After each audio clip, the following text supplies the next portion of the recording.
Halo semua. Kok aku yang intro? Gak apa-apa, Kayak biar beda channelnya.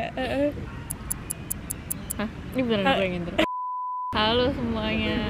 Di video kali ini Iza mau nanya-nanya aku Yes. soal lulus S1, soal kerja, apa lagi ya? Sebenarnya sih mainly soal kerja ya, international graduate, terus mau kerja di sini kayak gimana gitu. Jadi aku bakal nanya-nanya ke Sarah, lupa introduce ya. Oh iya. Perkenalin dulu deh. Nama saya Sarah, saya lulus dari University of Western Australia, majoring in accounting. Baru lulus Juli ini, very fresh. Fresh graduate. Aku mau tanya beberapa pertanyaan sambil mungkin cerita-cerita ngobrol-ngobrol pengalaman Sarah di sini sebagai international graduate yang baru lulus dan sekarang udah kerja di salah satu company di Australia. Sebelum diterima kerja di sini, kamu pasti udah apply ke berbagai macam company. Nah, company apa aja nih yang udah kamu apply? Yang buat international student bisa apply?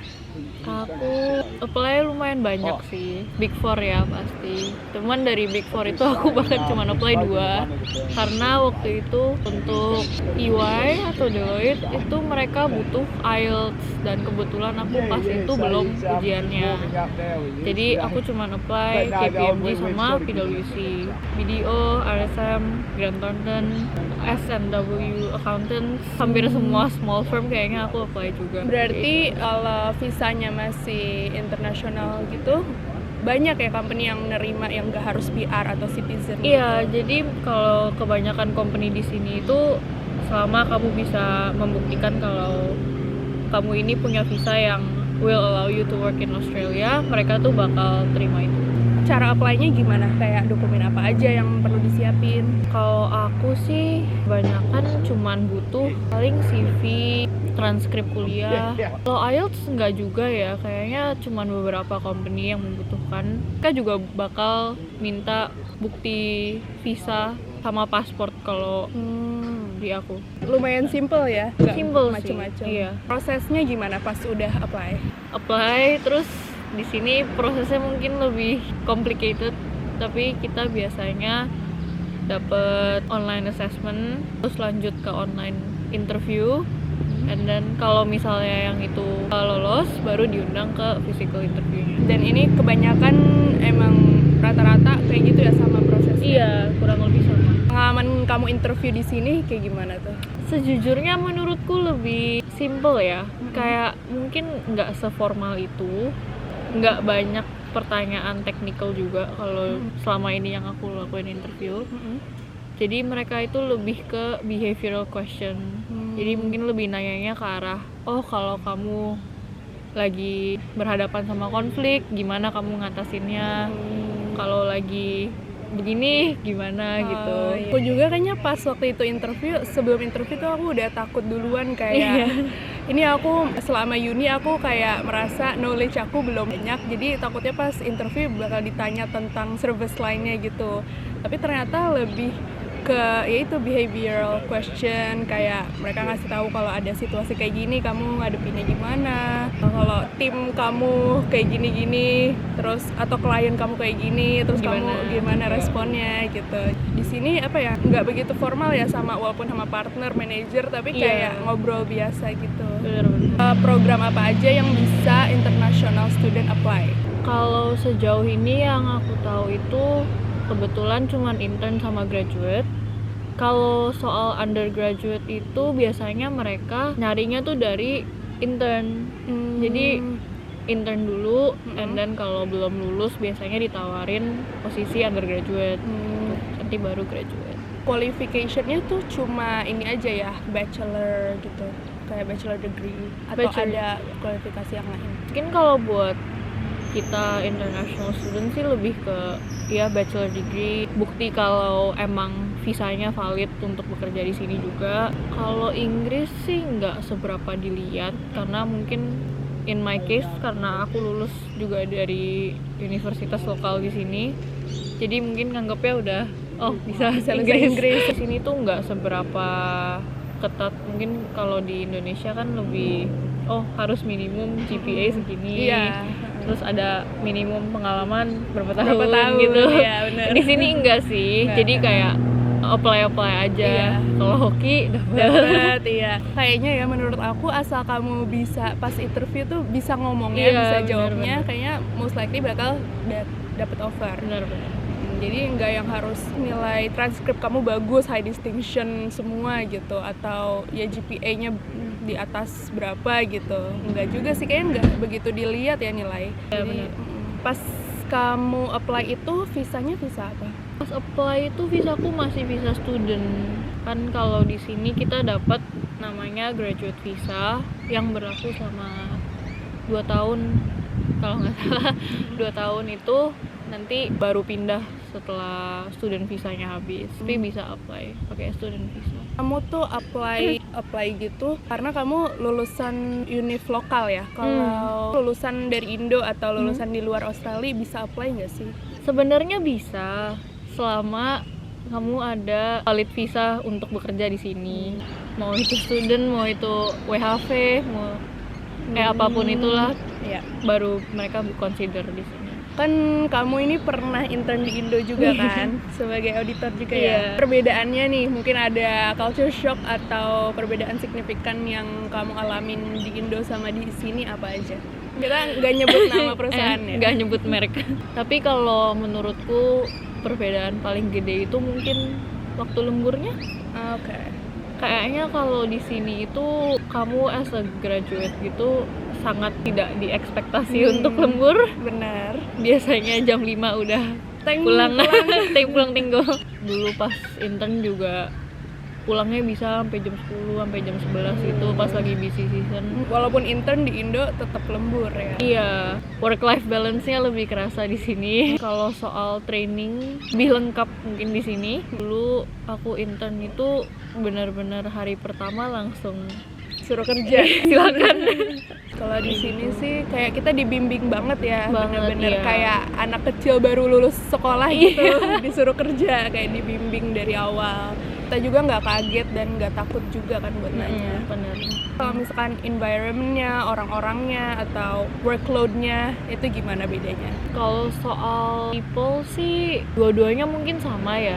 Cuman kalau di Indo kan ya udah orang Indonesia semua, Iya. mungkin ngobrolnya bercandaannya lebih Nyambung. oke, nyambung Iya. gitu. Lihat TikTok gitu Lihat kan TikTok. sama. FYP-nya sama. Iya, kalau di sini kan mungkin karena international juga kan ya di kantor itu nggak semua juga orang Australia. Jadi lebih diverse mungkin obrolannya. Jadi mungkin ada beberapa saat kayak nggak ngerti ini Iya, ngomong apa benar-benar. gitu. Kalau soal orang-orangnya baik atau enggak atau seru atau enggak, menurutku sama sih dua-duanya. Mungkin kalau workload itu aku merasa kerjaan di sini lebih dikit ya. Mungkin ukuran perusahaannya atau gimana. Cuman menurutku lebih clear apa yang kamu kerjain. Dan mereka lebih menjelaskan kayak kita melakukan ini untuk ini gitu. Lebih Jadi, terstruktur lebih ya? terstruktur ya. Kalau di Indo itu mungkin karena posisiku intern, jadi lebih kayak bantuin senior ini, tapi kamu lebih nggak seberapa dijelaskan kamu melakukan itu untuk apa. Jadi cuma sekedar kayak disuruh aja Iya, ngerjain. benar. Ada plus minus lain. Plus minus mungkin karena intern di Indo mentalitasku sangat terlatih. Awal-awal banget mulai kerja itu kaget banget karena jam 4.50 tuh semua orang sudah beres-beres, sudah siap pulang. Sedangkan kalau di Indo itu waktu itu jam 5 itu istirahat kedua. Dilanjut gitu. nanti. Dilanjut ya. nanti lagi, iya. Apa karena di sini pas work hour tuh orang-orang beneran kerja gitu, jadi jam 5 teh bisa pulang, atau di Indo juga sebenarnya gitu, cuma emang karena lebih banyak workload-nya aja jadi lembur. Mungkin kalau soal efisiensi gitu, menurutku orang-orang di sini very memaksimalkan jam kerjanya mereka. Jadi dari jam 8.30 sampai 5 itu benar-benar dipakai untuk kerja. Di Indo juga mungkin menurutku ada beberapa orang yang lakukan itu, cuman ada beberapa orang juga yang ngobrol doang. Cuman mungkin juga ditambah dengan emang workload-nya yang lebih banyak dan lebih banyak yang harus dikerjakan, jadi harus dipaksa lembur. Aku belum pernah kerja di Indo sih, tapi kalau di Indo tuh enaknya ini gak sih, kayak di luar kantor tuh banyak jajanan kan. Bener, ya ampun. Jadi bener kalau waktu banget. istirahat bisa banyak pilihan gitu. Di sini kan kita bingung ya, kadang kalau lunch tuh gak bawa bekal, kayak jajan apa ya. Di sini kantinnya elit. Kantinnya elit, terus mahal kan ya, Iya. sekali keluar. Wah, Iya bener. Jadi di sini Lumayan. harus bekal, sering-sering bekal. Kalau social life-nya gimana? Kalau di sini kan orang kantor social event-nya banyak gitu. Iya. Aktif banget. Karena aku masuk pas busy season juga. Nggak ada waktu Gak buat. ada waktu dipikirin laporan. Tapi sekarang ini kita termasuk busy season juga kan? Iya. Beda gak pas busy season di Indo? Oh sama beda busy banget, season? beda banget, ya ampun. Bener-bener mentalitasku Mentalitas terlatih sih. lah. Tapi bagusnya udah Bagus, kebentuk. bener. Abis pindah ke sini itu pulang jam 5 kayak, jam 5 udah pulang. Pulang-pulang berasa kok bisa ngerjain hal lain. Iya, iya benar. Kayaknya pertanyaan terakhir nih. Ada tips gak atau advice yang mau kamu kasih ke teman-teman internasional yang mau kerja kantor di sini? Oh, mungkin ini sesuatu yang aku lihat berdasarkan observasi. Cuman mungkin kalau di Indonesia itu orang-orang itu sangat unfamiliar dengan budaya networking. Dan menurutku di sini itu networking itu salah satu hal paling penting untuk mendapatkan kerja. Nggak jarang juga kan event-event networking di sini. Iya. Jadi menurutku itu datang ke event networking gitu dan mungkin kenalan sama HR, kenalan sama kadang direktur juga datang itu akan sangat boost your employment rate. Iya, kalau di sini tuh bener-bener dari kita masih kuliah aja suka ada ini kan, kayak networking event sama company ini, atau company-nya datang langsung ke kampus gitu. Terus Iya. kita dikasih chance buat ngobrol. Terus pas sebelum mulai kerja pun kita kayak ditawarin, oh ada networking dinner, networking lunch gitu sama partner. Nah, Terus jadi kita dikasih kesempatan buat kenalan dulu, ngobrol-ngobrol sama partnernya, manajer gitu sebelum mulai kerja ya. Jadi udah kenal duluan. Satu kantor tuh kan ada banyak service line, kita juga dikasih chance buat networking sama service line lain gitu biar kenal sama orang tax atau business service gitu ya. Kalau di Indo nggak ada gitu. aku nggak seberapa. Jadi waktu itu aku di audit itu kita dibagi 2 divisi juga. Jadi di audit itu ada tim yang mengurus bagian financials, ada yang ngurus bagian manufacturing gitu. Jadi di dalam tim audit pun itu ada tim-timnya lagi. Kalau di kita ini kan randomize ya, bisa tiba-tiba dapat industri apa, Iya. tiba-tiba dapat industri apa. Waktu itu di tempatku itu lebih ada fix timnya gitu. Jadi kamu kerjain klien yang satu industri aja Satu gitu. industri aja ya.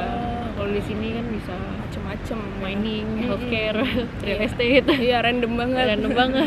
Oh, itu satu lagi tuh di sini. Very flexible schedule.